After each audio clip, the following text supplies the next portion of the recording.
have a hot war, what certainly appears to be one going on right to the south of us in Mexico, and you have something of a stalemate all of a sudden going on in Syria. Washington is paying attention to the latter, not the former. Why?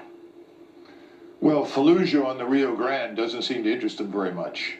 Let's face it, if you look at this footage and you go back over the last 5-10 years in Iraq or Afghanistan, you'll see the same kinds of people in pickup trucks running around with assault weapons. In fact, I looked carefully at this footage and I was shocked to see some of these mercenaries working for the drug cartels carrying squad automatic weapons.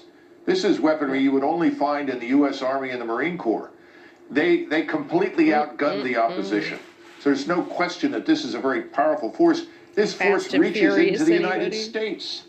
They have tentacles that reach into the communities in Los Angeles, in Chicago, in Baltimore, in Phoenix, Arizona.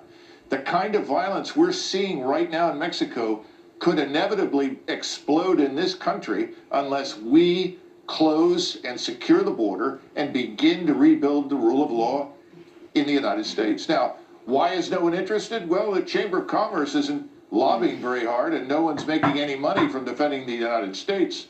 But there are a lot of powerful lobbies who are very interested in enriching senators and congressmen who are willing to keep U.S. forces in Syria.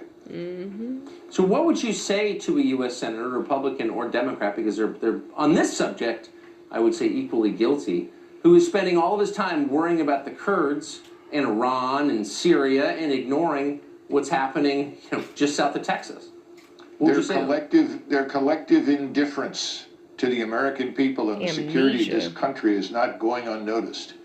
And millions of people in states like Kentucky, North Carolina, South Carolina are having buyer's remorse. If they think they can depend exclusively on donors to get them reelected and to keep them in office, they're wrong. Things are changing.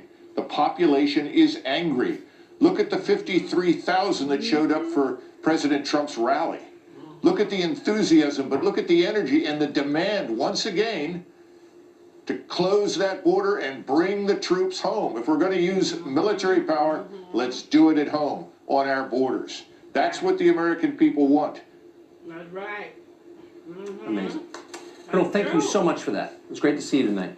Thanks. Bracing clarity, as always. Tulsi